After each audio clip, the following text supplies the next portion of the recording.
El sábado 18 de marzo del 2023, en pleno centro de Lima, en la concurrida Plaza 2 de Mayo, ocurrió un hecho atroz que ha marcado y se ha quedado en la memoria colectiva de nuestro país. Eran aproximadamente las 9 de la noche cuando un ciudadano extranjero llamado Sergio Tarache Parra compró gasolina en un grifo de la avenida Colonial con esa frialdad que tienen los psicópatas cuando llevan una intención mortal: rociar combustible y prender fuego a una jovencita llamada Catherine Gómez. Así lo hizo, en la calle, ante el horror de los transeúntes, ambulantes, transportistas que convergen en esta céntrica zona. Algunos intentaron auxiliarla, apagar el fuego que se apoderó de Catherine de manera inmediata. Ella rodaba con desesperación y el bullerío se transformó en gritos de angustia y horror.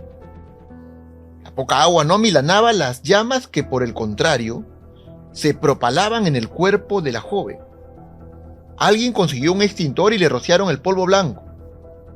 Pero eso apagó la llama. Solamente la llama.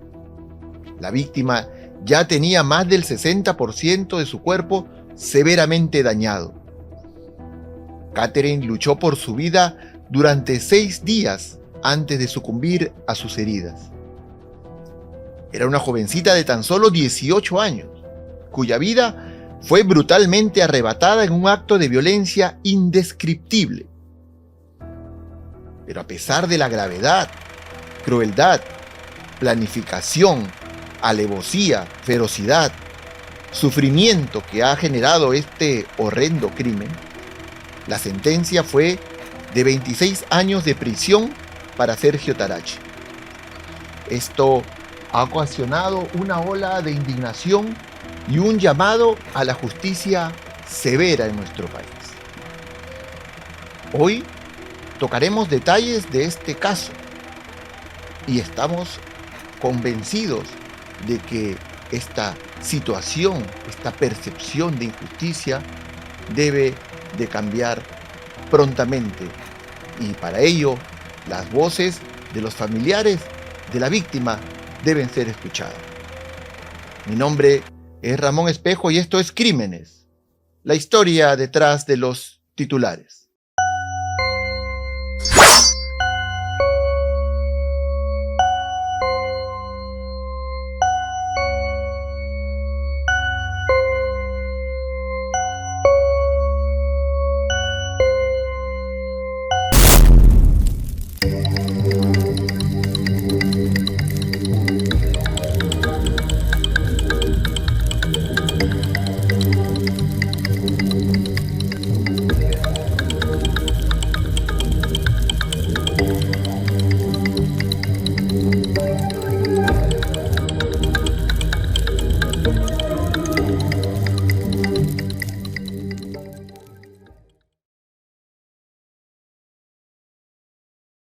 Catherine era una jovencita que, como dijimos en la introducción, iniciaba su vida, 18 años de edad. La entrada a la vida adulta y con todas las ilusiones a cuesta. Nos encontramos con Cintia Macharé. Ella es madre de Catherine Gómez. Se encuentra acá con nosotros y le damos la más cordial bienvenida para hablar de este tema. Cintia, muy buenas noches. Muy buenas noches. Para empezar, pedirte disculpas porque el sistema nuestro, el Estado, no ha sido capaz de defender a tu hija. Y el sistema de justicia tampoco ha sido capaz de acercarse un poco, siquiera, a la palabra justicia. Y eso es algo que nosotros tendríamos que poner de una vez el grito en el cielo y decir, basta ya de esta situación. Katherine tenía 18 años. ¿Cuándo fue que cumplió ella esa edad? Ella nació el 2 de agosto. Llevaba 6 meses recién que había cumplido 18 años mi hija. Estaba trabajando en movilidad escolar. Ella trabajaba ayudante de movilidad escolar para poder ayudar y solventar sus estudios. Ella de ese modo se ayudaba, digamos, previo a, entiendo, algunos proyectos que tenía a futuro. ¿Cuáles eran esos proyectos? Claro, ella el 24 de enero del 2023 se presentó al servicio militar. Quería servir a la Marina, ¿no? Aparte de eso, mientras que pasaban los exámenes y se definía su ingreso, estaba casi preparada para estudiar hotelería y turismo. Hotelería y turismo. Qué bonita carrera. ¿Y cómo era más o menos el carácter? Yo entiendo de ella sumamente alegre. ¿En qué colegio había estudiado? Ella había estudiado en el colegio Dora Mayer, ahí en el Callao. Yeah. Sí, era una chica muy alegre, claro. A veces un poquito amargada, porque había cosas que no le gustaban y no disimulaba ella. Son los jóvenes ahora, la verdad. Hay mucho de eso, ¿no? ¿Tenía mucha comunicación contigo? ¿Era comunicativa o más bien era de las jóvenes? Bueno, sí, éramos compañeras, porque aparte de ser madre e hija, también yo trataba de ser más un poco su amiga, ¿no? Pero con todo esto que pasó me di cuenta de que habían cosas que Katy me ocultaba, ¿no? Como la relación que estaba empezando con el que hoy es su asesino. ¿Ella nunca te comentó de la presencia de él? No, según le comentó a una de sus amiguitas, a su mejor amiga, Katherine, como no tenía nada serio, no tenía nada seguro, no lo quería decir nada, no quería afrontar todavía eso de una relación. Pero ni siquiera como amigo, ni siquiera... Nada, ni como amigo, nada. Lo que pasa es que ahorita estamos viviendo unos tiempos en de que los venezolanos no se ganan el cariño de la gente. En vez de ganarse el cariño de la gente, se ganan el desprecio y el qué dirán, ¿no? Mi familia somos un poquito alejados de los venezolanos. Entonces, en mi casa no estaba permitido eso ahorita. Ella, digamos que transitaba en la Plaza 2 de Mayo porque era una vía que llevaba a su casa. O sea, ahí es donde el paradero que la llevaba al Callao, ¿verdad? ¿Correcto? Claro, sí, pero yo tengo entendido que ese día, según los testigos, Katherine se había quedado en encontrar con un grupo de amigos porque iban a ir a una fiesta. Claro. No estaba tan lejos de mi casa, estaba a media hora está de mi casa, la Plaza de la Mayo. Entonces es un lugar céntrico, ¿no? Sí. Y quedaba de encontrarse con unos amigos. Claro, era sábado en la noche, seguramente se iban a una fiesta. Alguna fiesta, y justamente fue por eso, ese motivo, son los testigos de que él le reclamaba que porque si él no iba, ella tampoco no iba. Entonces es su derecho de ella, ¿no? Ir a donde ella quiera. No, por supuesto. Sin que le impongan. Pero en este caso, según ya lo que tú te has enterado a posteriori, ¿ellos continuaban con la relación o ya habían acabado la relación? Según lo que dijeron, que ella le ha dicho que ya no quería nada con él, que entendiera que ya no quería nada con él. Ella no quería saber. Ella no quería nada con él. Entonces, el que se había obsesionado con ella, el que quería seguir con la relación era él, ¿no? Y prácticamente como me dijeron que él tomó la decisión de que si no eres para mí, no eres para nadie, ¿no? Claro. Le reclamó incluso en ese momento por el tema del celular, creo que le arrebató el celular. Sí, le quitó el celular porque dice que Katy escribía. Katherine había quedado en encontrarse con sus amigos y estaba que escribía porque se iba a encontrar con ellos. Y él le dice que le quita el celular. A mí me respetas, le dijo. Y Katy le dijo, yo igual voy a ir, le ha dicho a ella. Claro. ¿No? ¿Por qué estaba sola? Los amigos la estaban esperando en otro lado. Y eso no tengo muy entendido, pero uno de los amigos que habían quedado con él, que ya había llegado ahí, que ha visto la discusión, dice que estaban esperando. Claro. Estaban esperando. Como te digo, es un lugar céntrico, ¿no? Lógico, donde hay mucha gente. Más bien, gracias a Dios que cuando él ha actuado de esa manera, la gente ha tratado de ayudarla a ella lo más que ha podido.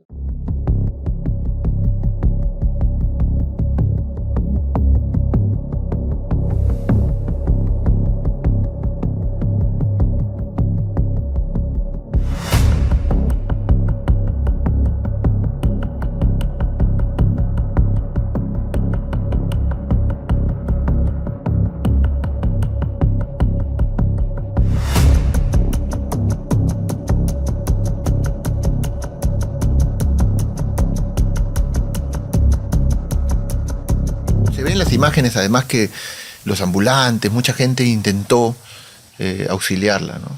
Claro, hay una placa en nombre de mi hija ahí.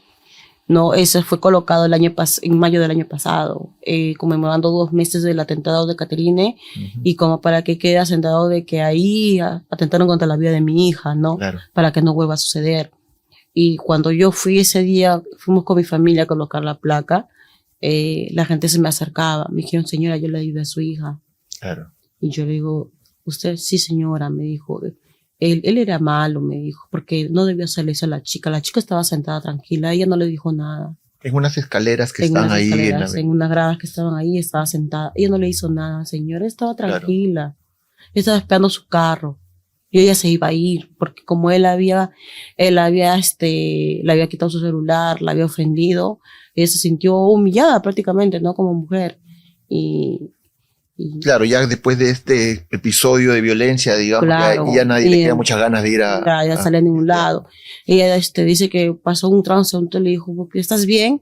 Sí, llamó a mi casa, dice que le dijo. Claro. Cuando de repente me dijo, señora, yo volteé y Caterina, la chica ya estaba prendida. Que esto ha sido muy rápido, eso es lo Todo que han fue hecho los muy testigos. rápido, claro. Es más, creo que él se esconde para tirar el combustible, no es que... ¿no? Katy, según lo que dicen, ella estaba distraída. Ella estaba con el celular porque estaba escribiendo, ¿no? Cuando él se acercó por la parte de un lado y le preguntó, ¿qué tienes? ¿Qué? ¿Estás con calor? Y mi hija le dijo, que sí, ¿por qué? Le ha dicho ella. O sea, como diciéndole, no me molestes. Claro, ya está. Entonces él le lanzó el combustible. Cuando mi hija ya iba a reaccionar, porque mi hija cuando ha reaccionado ya la había prendido. Porque es que nadie se podía imaginar. ¿Quién se iba a imaginar? Nadie se puede imaginar. La chica del grifo misma dice que en su declaración que ya desde que pasó eso no puede dormir. Tiene remordimientos. Dice que ella que no, desde que pasó eso no puede dormir porque si no le hubiera comprado el combustible de repente no hubiera pasado nada. Pero ¿quién iba a imaginar? Ese acto de comprar el combustible es muy importante porque demuestra la premeditación, el momento exacto donde él camina con total frialdad, y eso es lo que a mí me ha sorprendido mucho, con total serenidad, frialdad, para acercarse y comprar con una galonera en la mano el combustible. Además, hace una conversación, según lo que cuenta, incluso le agradece a la señorita que le vende el combustible. Y yo tenía entendido, y eso es lo que vamos a consultar, que antiguamente, hasta hace un tiempo, y quiero saber cuándo cambió esa norma, estaba prohibido vender combustible a transeúntes. Eso es lo que yo, hasta donde recuerdo, estaba vigente la norma. Por las imágenes que vemos, eso ha cambiado. Pues bien, ahí él regresa ya con el combustible que se convertiría en el arma letal, digamos, para Katherine. Pero en ese trayecto, muchas cosas tienen que haber pasado por la cabeza de este sujeto. Cosas que evidentemente tienen que ver con planificar y ejecutar lo que ya él estaba pensando. Entonces, definitivamente la emoción violenta está completamente descartada en este caso. Hay una planificación y hay una alevosía para ejecutarla. La señora, me dices tú, que la testigo, que la que le vendió el combustible, ella ha quedado traumatizada. De hecho, es como que venga pues alguien a pedirte claro. un arma. Él ha venido normal, dice que él llegó normal. Le dijo, dame 5 soles del combustible más barato, porque pidió el más barato. No. Dame el combustible más barato. Y le preguntaron más o menos, porque la chica al echarle el combustible le preguntaron más o menos cuánto era la cantidad. Eran 2 dedos de la galonera, ¿no? Y eso fue todo. Sí, cuando yo le dije boleta, factura, lo que sea, le ha dicho él.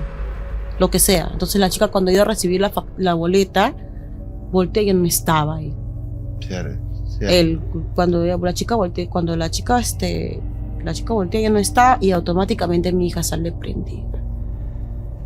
¿No? Claro, ahí. Todo entiendo que a pesar de que en las imágenes que hemos visto todo ocurre de manera rápida, esos segundos tienen que haber sido realmente interminables para todos los testigos que han estado en ese momento pues viendo una escena que a nadie se le puede haber ocurrido que podía presenciar.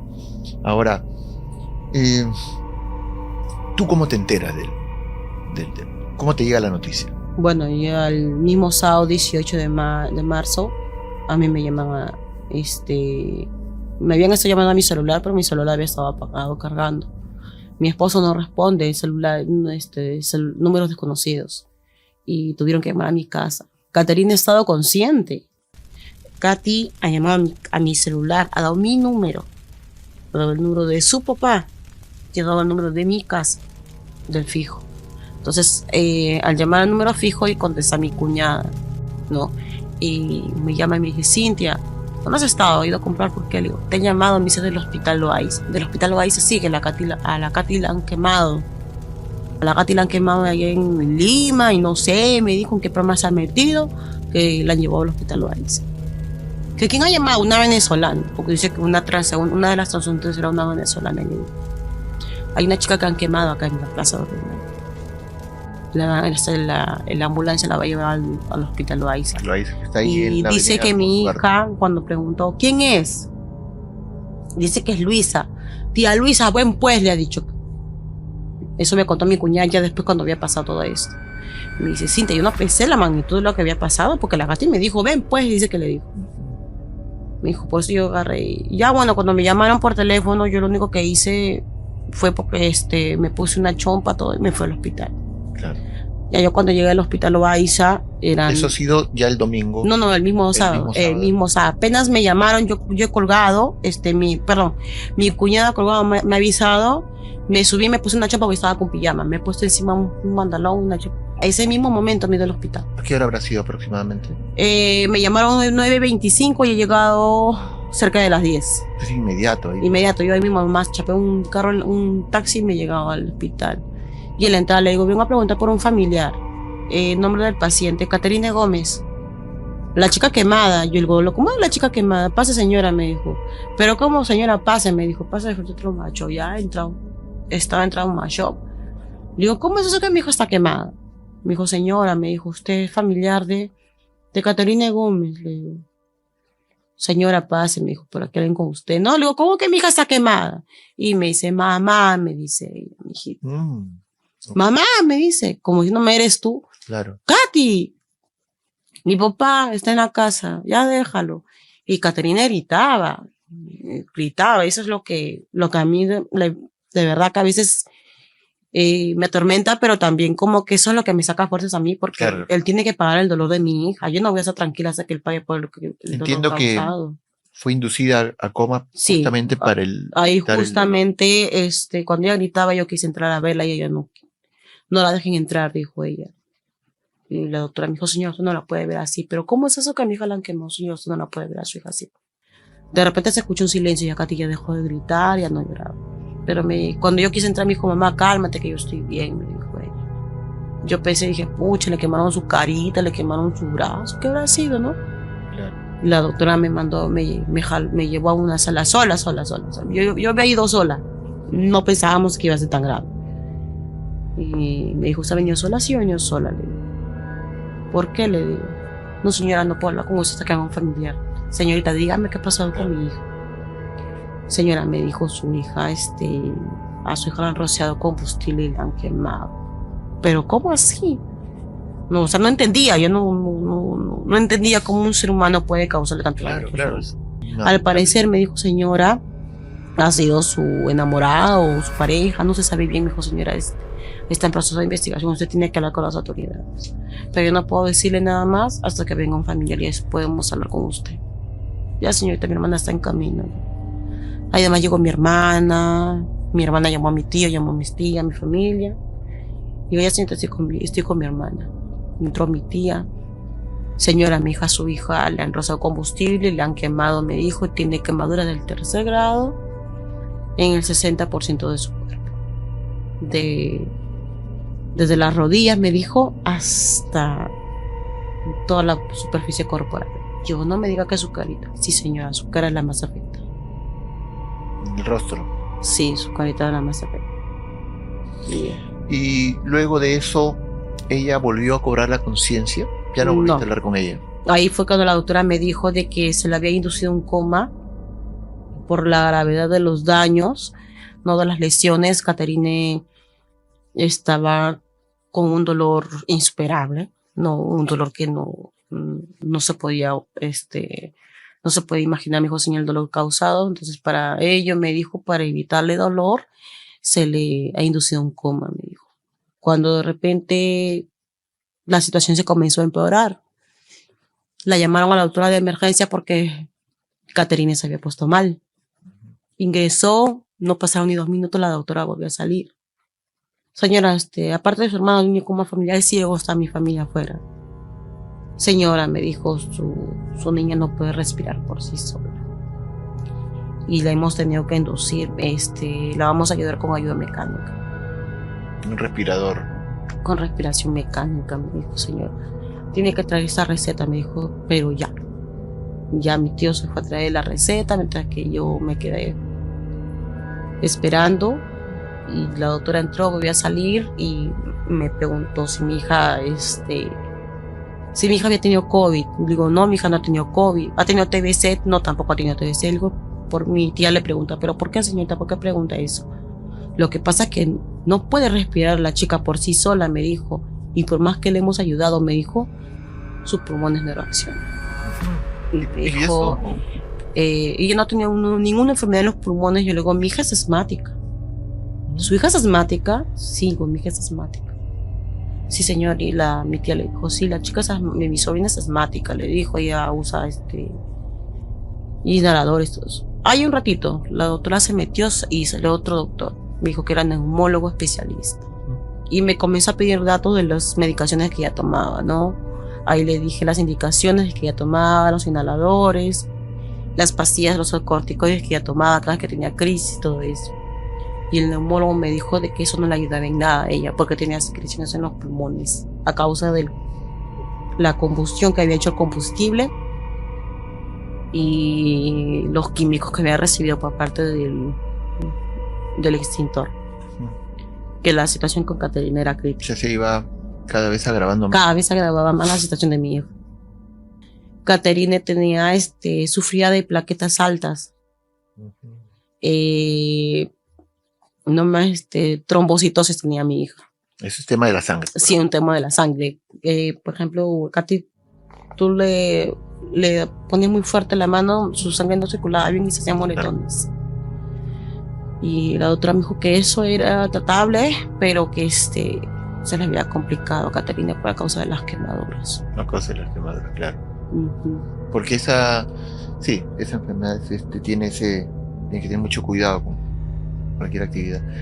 Entonces tú ya en ese momento comenzaste a entender que las cosas eran muchísimo más complejas de lo que... Claro, ya en ese momento ya yo vi que los doctores entraban y salían, y cada vez que salían me daba hasta miedo, porque cada vez que salían eran malas noticias, ¿no? Cada vez que salían siempre algo se complicaba, siempre algo salía mal.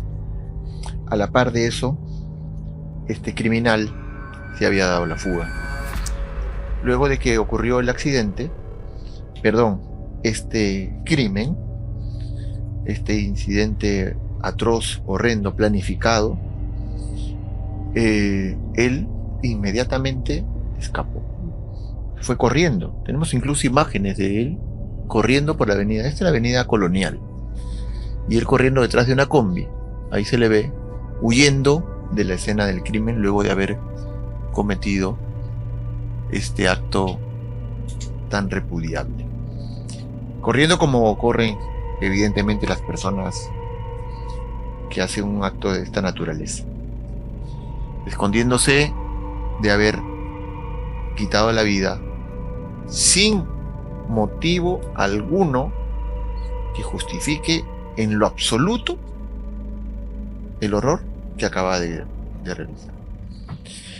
Y luego de esto, él se va para Colombia vía frontera con Leticia, ¿verdad? Por carretera y llega hasta Bogotá, donde se es ubicado a los 24 días después.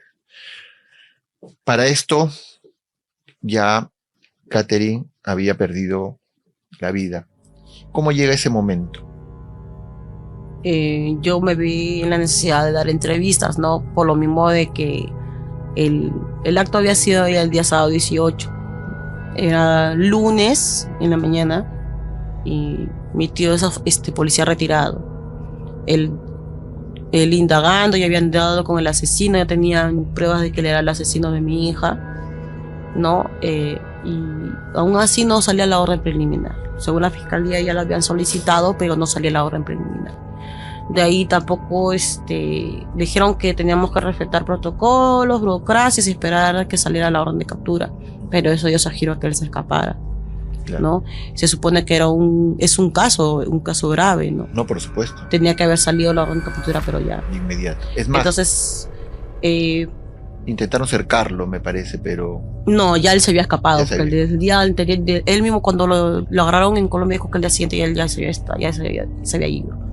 Entonces yo justo estaba dando declaraciones el 24 de marzo, porque estaba haciéndole un pedido al Ministerio del Interior de que dieran la orden de captura internacional para que lo capturaran en alguna frontera, ¿no? Y ahí fue donde recibí la noticia de que mi hija había fallecido. No, ya la verdad que fue algo increíble. ¿Quién te dio la noticia? Mi cuñado me dice, Cintia, vamos al hospital. Yo le digo, ¿pero por qué? Le digo, pues yo estoy en mi casa, yo estaba dando una entrevista. Estábamos a mi entrevista. Digo, ¿pero por qué? ¿Qué pasó? Vamos al hospital. Digo, Marco, ¿qué ha pasado? No, nada, vamos al hospital. Yo todos los días me iba al hospital sola, él se iba a trabajar, porque él trabajaba. Ese día no fue a trabajar y de repente me dice, vamos, no, le dije, esto acá pasa algo. Cuando digo, espérate, voy a sacar mi celular y mi cartera que están en la casa. Ya, me dice. Y ahí vimos en el mueble y yo, Marco, le digo, tía, ¿ha ido al hospital? Y mi tía lloraba. Me dice, Cintia, tienes que ser fuerte. No, le dije, ella no se puede ir. Ella no me puede dejar. Me negué. Lo único que atiné fue colgar. Le digo, vamos, Marco, vamos. El camino lo vi tan lejos, parecía un túnel sin salida. Caminé, mis piernas flaqueaban, ya no tenían fuerza. Llegué, José estaba que lloraba, José es mi esposo. Él ya se había adelantado. Él ya estaba ahí, estaba que lloraba. No quería que nadie me tocara porque hasta sentí que la sangre me hervía, no quería que nadie me tocara. Señora Carmen dice, no, quiero verla. Yo necesito verla. Entré a ver a mi hija, me dejaron entrar a verla, pero ella estaba desconectada, ya no tenía tubos, no tenía nada. Y estaba su cuerpo frágil en la camilla, pero no me permitieron tocarla. Me dijeron, señora, usted no la puede tocar. ¿Pero por qué? Si es mi hija. Ya no la voy a ver.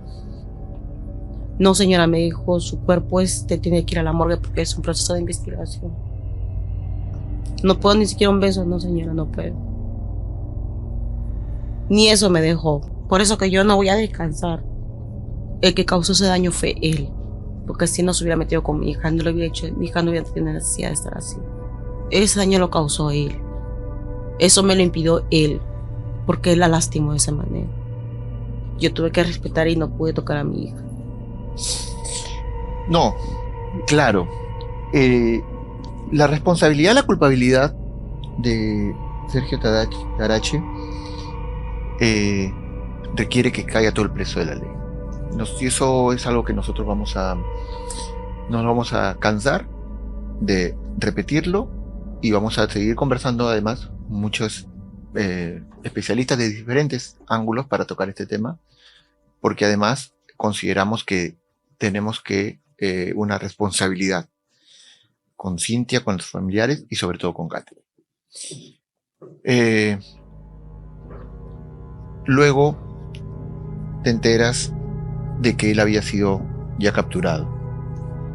Te dan la noticia y viaja a Colombia el coronel Reboredo, ¿verdad?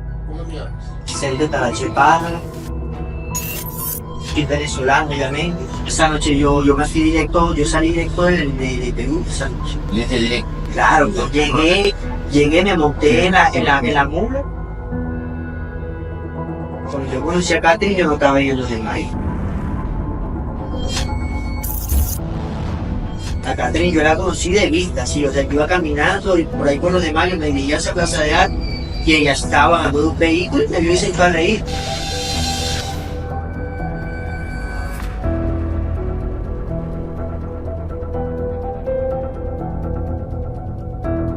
¿Tiene miedo?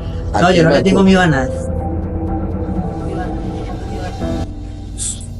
El hecho de que él haya sido capturado de algún modo, supongo que te puede haber dado luces de que, bueno, vamos a encontrar algo de justicia en eso. ¿Cómo lo tomaste en ese momento y cómo pasaste este episodio?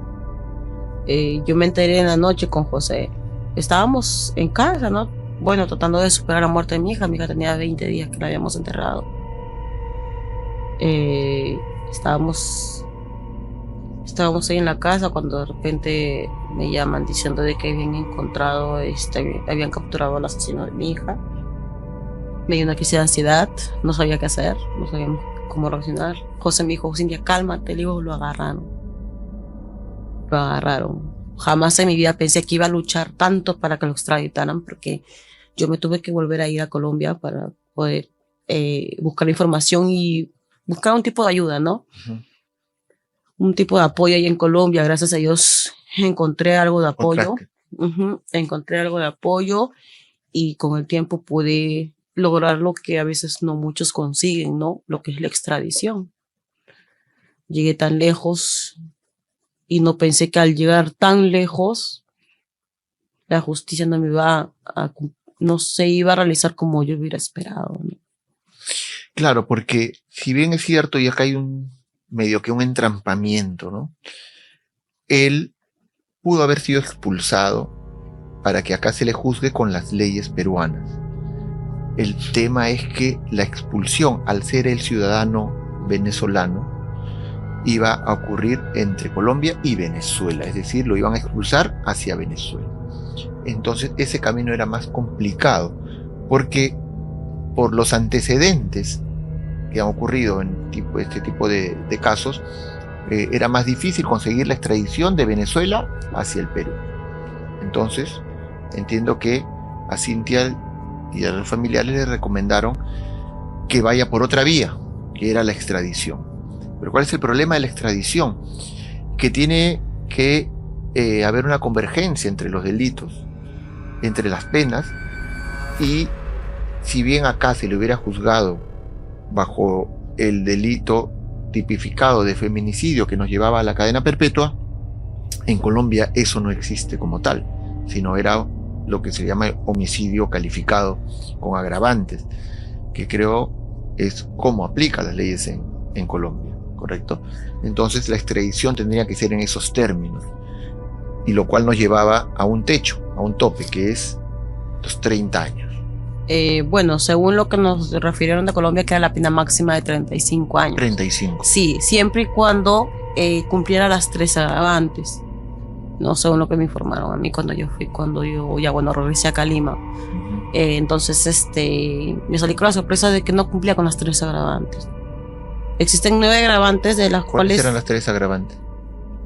son 9 en total. Pero de las 9 se pueden concurrir con 3. Con 3. ¿No? ¿Y él no cumplía 3 agravantes? No cumplía las 3 agravantes. Solamente cumplía con una, que era la ferocidad, crueldad, la premeditación, todo eso. Todas hacían una sola agravante. Uh-huh. ¿No? Otro agravante que no pudimos corroborar, porque como se escapó, fue de que si él hubiese estado alcoholizado o drogado en ese momento, se hubiera corroborado, hubiese sido otro agravante. Pero como él fugó, él se escapó, no se pudo corroborar, ¿no? Otro agravante era de que si Caterina hubiese sido tratada, ultrajada, abusada sexualmente, hubiese sido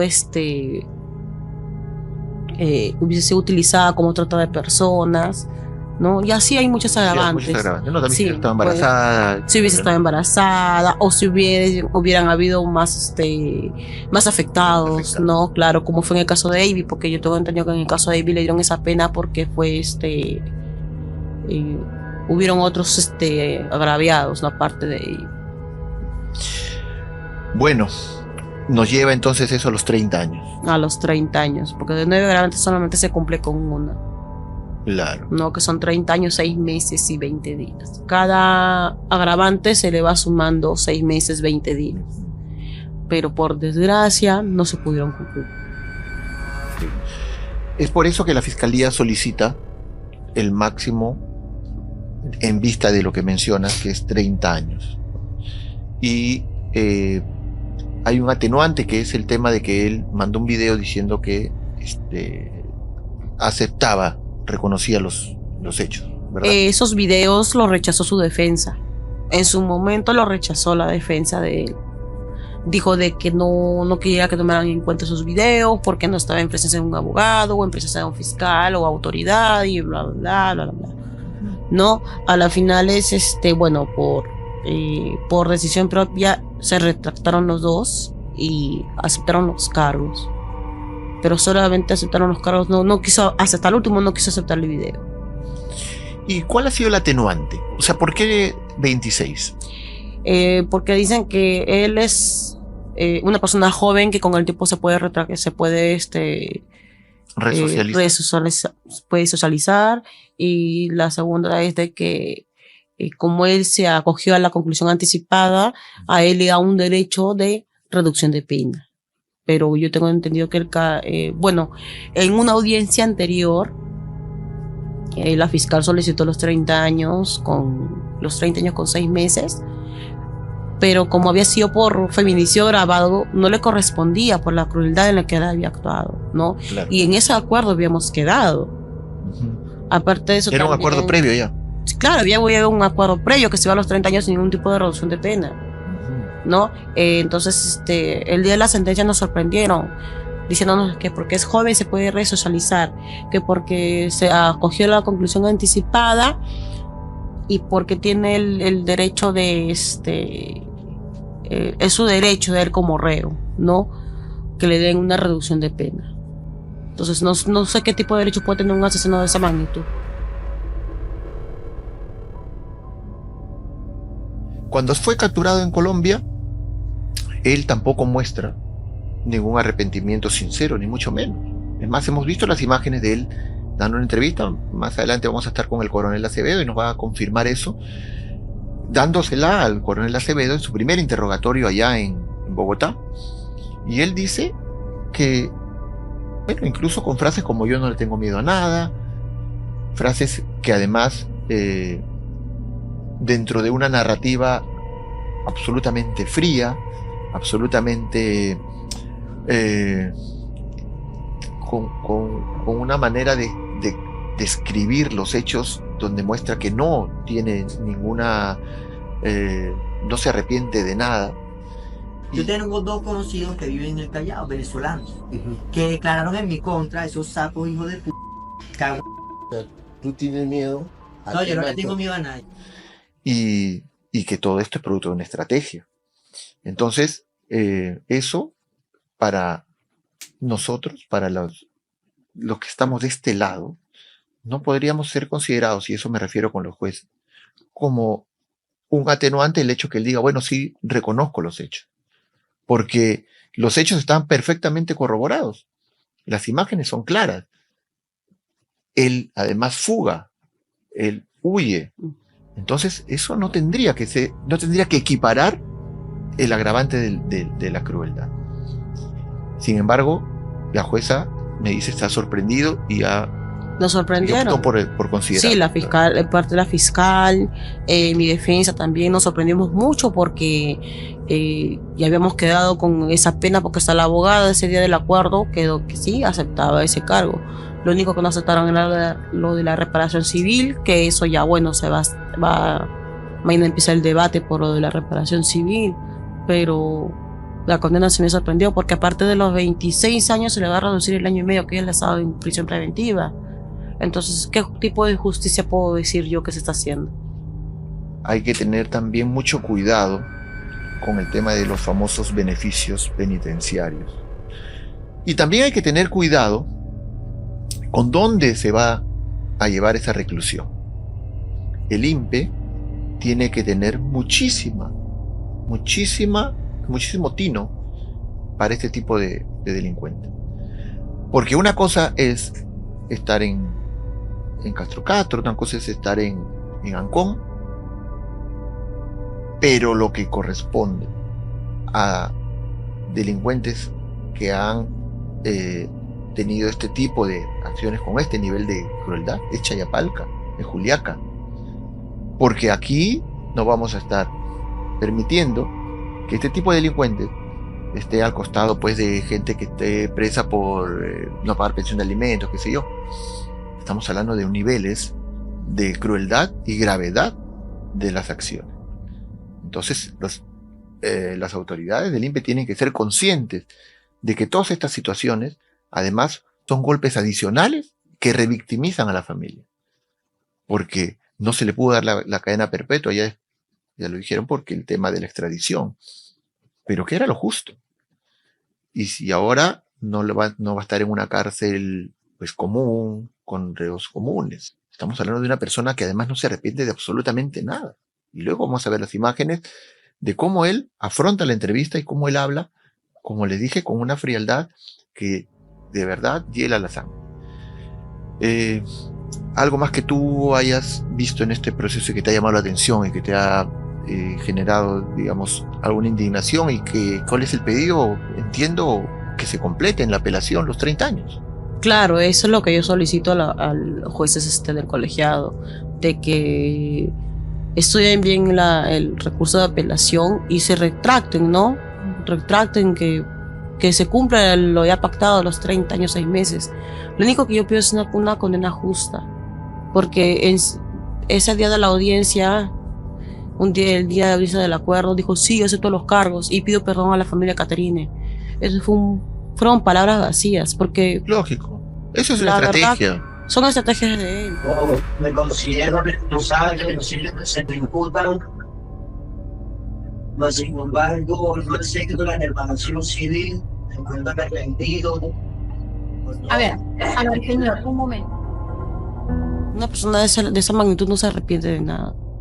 Esas son estrategias en las que la abogada le dice, mira, vas a decir esto, vas a decir Es más, lo otro. él en varias ocasiones salió diciendo de que no quiero que me pasen a Chayapalca. En varias audiencias, cuando en audiencias anteriores, cuando veamos empezó el juicio recién, dijo, no, yo no quiero que me manden a Chayapalca. La Chayapalca es lo que le corresponde a él por la forma en que actuó. Por la ferocidad, por supuesto. Claro, él merece una cárcel de máxima seguridad en Chayapalca. Claro. Él merece que sufra todo lo que mi hija sufrió. Y porque además, si hay resocialización, tiene que ser bajo un sistema que garantice esa resocialización. Y eso solamente se hace en este tipo de penales alejados. Porque acá va a seguir llamando a extorsionar. En la entrevista que hace con Reboredo, él habla de unos contactos en el Callao. Sí. Allá también se escondió en un barrio, ¿no? Sí, justamente eso también quedó inconcluso, ¿no? El tema de la fuga, ¿no? Hay que ser bien sinceros, ese tipo de gente no se escapan solos. No, por supuesto. Eso de que yo me quedé dormido, llegué en una mula y llegué de repente, me levanté en 2 días, es imposible. Eso ni él mismo se lo cree, ¿no? Eso se quedó inconcluso. Ya con el tiempo, fue pasando el tiempo, con la extradición, todo, ya bueno, la investigación me dijeron que eso se activaba, la denuncia por la fuga se activaba cuando él regresaba, ¿no? Pero al final es como lo extraditaron, dijeron que su castigo para la fuga era la extradición, era entregarle al país donde había cometido el delito. Pero la final es, si lo ayudaron, quién no lo ayudó, quedó en nada. Es más, cuando él da la entrevista, que entiendo, me dices que no han querido reconocerla, él habla de 2 contactos en el Callao. Y el coronel le dice, ¿quiénes son? Y él no da el nombre. No puedo hablar de eso. ¿A que tienes miedo? Le dice el coronel. Y él dice que como que no va a salir vivo si él habla. Sí. Y él dice, esos 2 sapos me han... Esos fueron los testigos. Los testigos, dice, es más, amenaza de cierto modo, dice. Uh-huh. O sea, los 2 sapos que me han acusado, que han dicho, uno de ellos creo que era un cobrador de combi, ¿no? Sí, uno era un cobrador y el otro era un amigo de ellos, un amigo de ellos también que los iba a acompañar a una fiesta, que justamente habían estado ahí esperando con mi hija. Entonces, ahí está. ¿Qué resocialización va a haber Si es que él está prácticamente amenazando, amenazando a a los los testigos. testigos. Y está hablando de dos cómplices del Callao a los cuales no quiere delatar. Entonces, ¿de dónde partimos a la resocialización si no hay un arrepentimiento? Ese tipo de gente no cambia, solamente cambian de estrategia, pero no van a cambiar. Siempre van a seguir en lo mismo. Y si hoy día fue mi hija, Dios no lo permite, bien que va a ser otra víctima.